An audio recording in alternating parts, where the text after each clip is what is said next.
ওনারা আমাদের মানে আগ্রহের সাথে আমাদের প্রপোজালকে ওনারা নিয়েছেন,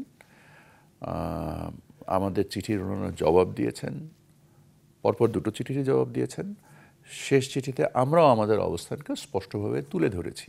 মার্কিন যুক্তরাষ্ট্র আমাদের অন্যতম সবচেয়ে বড় এককভাবে যদি আমরা চিন্তা করি রফতানির বাজার, সেখানে যে শুল্কের সংকটটা, আমরা স্থগিতের মধ্যে আছি, কিন্তু অল্প সময়ের মধ্যে সেটা শেষ হয়ে যাবে। ইন দ্য মিন টাইম কোন ধরনের প্রস্তুতি বাণিজ্য মন্ত্রণালয় নিয়েছে, আমরা আশাবাদী কিনা?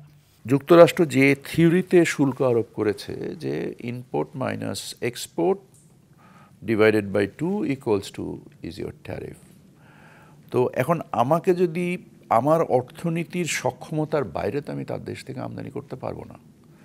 আবার পৃথিবীর আমদানি কার্যক্রম এতই বৈচিত্র্যময় যে আমার যুক্তরাষ্ট্রের অনেক পণ্য আমি যুক্তরাষ্ট্রের বাইরের দেশ থেকেও কিনি। না, মানে যুক্তরাষ্ট্রেই উৎপাদিত পণ্য, কিন্তু সেটা হয়তো শিপমেন্ট আসছে দুবাই থেকে, আসছে সিঙ্গাপুর থেকে, সো যেটাকে হয়তো বা সরাসরি যুক্তরাষ্ট্রের পণ্য হিসেবে দেখাচ্ছে না। আমরা আমাদের বাণিজ্যিক কার্যক্রম যুক্তরাষ্ট্রের সাথে বাড়াতে অবশ্যই আগ্রহী। আমরা যে মূলত 4টা পণ্য যুক্তরাষ্ট্র থেকে যেটা কিনে থাকি, আমাদের 75% ইয়েটাই হচ্ছে এই 4টা। একটা হচ্ছে সয়াবিন অয়েল, একটা হচ্ছে আপনার মেটাল স্ক্র্যাপ, এলপিজি, এবং আমাদের আরেকটা পণ্যকে আমার এই মুহূর্তে কটন, এক্স্যাক্টলি কটন। সো আমরা এই প্রত্যেকটা পণ্যতেই আমরা গ্রোথ করার অপরচুনিটি দেখি। সো এই অনুযায়ী আমার যে কাউন্টারপার্ট যুক্তরাষ্ট্রের বাণিজ্য মন্ত্রী, ওনার কাছে আমি এই পর্যন্ত পরপর 2বার চিঠি লিখেছি। আমাদের বাণিজ্য মন্ত্রণালয়ের সচিব নিজে উনি যুক্তরাষ্ট্রে ওয়াশিংটনে যে ওনার কাউন্টারপার্টের সাথে মিটিং করে আসছেন, এবং আমরা সর্বশেষ যে ওনাদের সাথে যোগাযোগ করেছি, ওনারা আমাদের মানে আগ্রহের সাথে আমাদের প্রপোজালকে ওনারা নিয়েছেন, আমাদের চিঠির ওনারা জবাব দিয়েছেন, পরপর দুটো চিঠিরই জবাব দিয়েছেন। শেষ চিঠিতে আমরাও আমাদের অবস্থানকে স্পষ্টভাবে তুলে ধরেছি। এবার আমরা বাজেটেও দেখলাম যে ইউএস থেকে আমদানি করা প্রোডাক্টের ক্ষেত্রে কিন্তু কিছু শুল্ক সংক্রান্ত ডিসিশন নেওয়া হয়েছে। দিন শেষে আপনি আশাবাদী কিনা যে এই জটিলতা কেটে যাবে? দেখেন, আমরা ইউএস থেকে করার জন্য আমরা করতে পারি না, কারণ আমি আপনাকে প্রথমেই বলেছি যে আমরা বাইল্যাটারাল করিনি। আমরা যেটা করেছি, হ্যাঁ, ইউএস থেকে যে পণ্যগুলো হয় ওগুলো উপর লক্ষ্য রেখে প্রায় 100টা পণ্যের উপরে আমরা শুল্ক 0 করে দিয়েছি।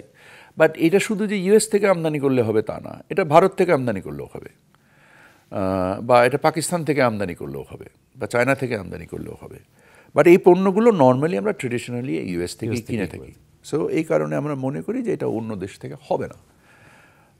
আমি আশা করি যে আমি যেটা বললাম যে এটা আসলে একটা স্পেকুলেটিভ ডিসকাশন হবে। এই স্পেকুলেশনটা করা আমার জন্য জটিল, বিকজ আমি স্পেকুলেট করতে পছন্দ করি না। আমি আশা করি যে আমার অবস্থানকে আমি সুস্পষ্টভাবে আমার আমেরিকান কাউন্টার পার্টদের কাছে তুলে ধরার চেষ্টা করেছি।